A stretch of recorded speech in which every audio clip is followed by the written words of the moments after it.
Thomas, the little blue train from the island of Soda, was feeling particularly good one fine day. "Oh, hello there, cows," he would say, but the cows were eating the fresh green grass on the ground. "Oh well," Thomas would say to himself, "they're eating good." Bernie, however, was in a very pissy mood. Thomas would go up and say, "Hello there, Bernie, how has your day been?" Bernie said, "Oh fuck, the ground is very shitty."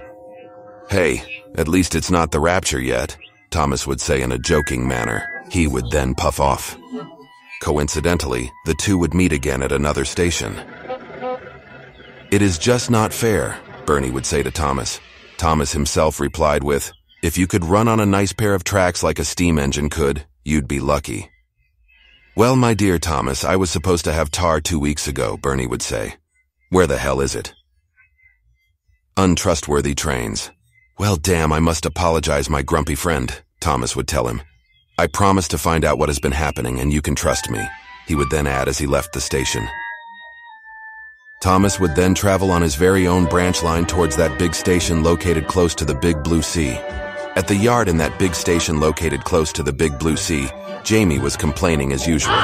"Why the Helena do I have to do Perry's idiotic job?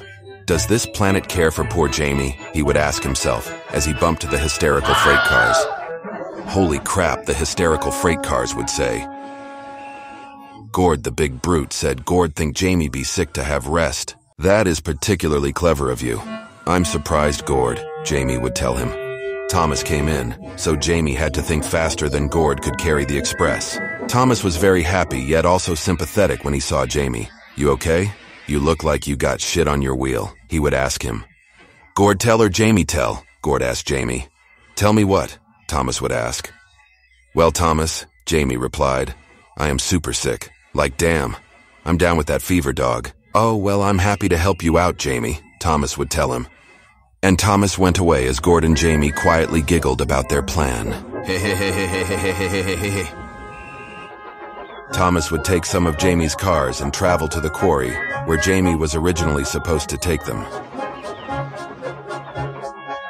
However, the hysterical freight cars were not in the mood for this and would have other plans. But Thomas would remain oblivious to what they were scheming about and would collect the stone from Stoner Quarry. He would then set off back to the junction, but ahead lied danger and the cars were all ready. Their plan was to push Thomas to make him go faster, ending in an accident. And they did just that. "Holy shit, slow the fuck down," cried Thomas. Thomas would try to apply his brakes, but he would end up on a raft that got pushed across the muddy pond. And the poor train would stand there absolutely fucking bewildered, as both the hysterical freight cars and Toad the Frog would croak in laughter. Woe is me indeed," Thomas would tell himself. What a sad little steamy. Doug would then pull away the freight cars, and Eddie would later come to help his friend Thomas back to the junction. Thomas would later remember about the tar that was missing. He would talk to Eddie about the situation. "Bro, I do tell you, bro. That's odd, bro. There's a bunch of tar at my station, bro," Eddie would tell him. "I'll make sure it comes to Bernie, bro," he would then add, and Thomas's spirits would be lifted once more as he was carried away. He later met up with Gord and Jamie. Both looked apologetic. "I do apologize for what went on, dog," Jamie would tell him.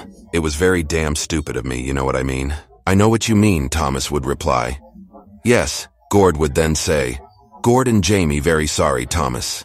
And in a matter of time, Bernie would arrive to thank Thomas. He put his happy face on. "As we speak, my road is now getting fixed," he would say. "That's brilliantastic, Bernie," a happy Thomas would reply.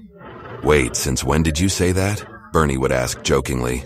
Thomas had never said that before. "Since now," Thomas would reply, also jokingly. "Yep," Toad the Frog would then add.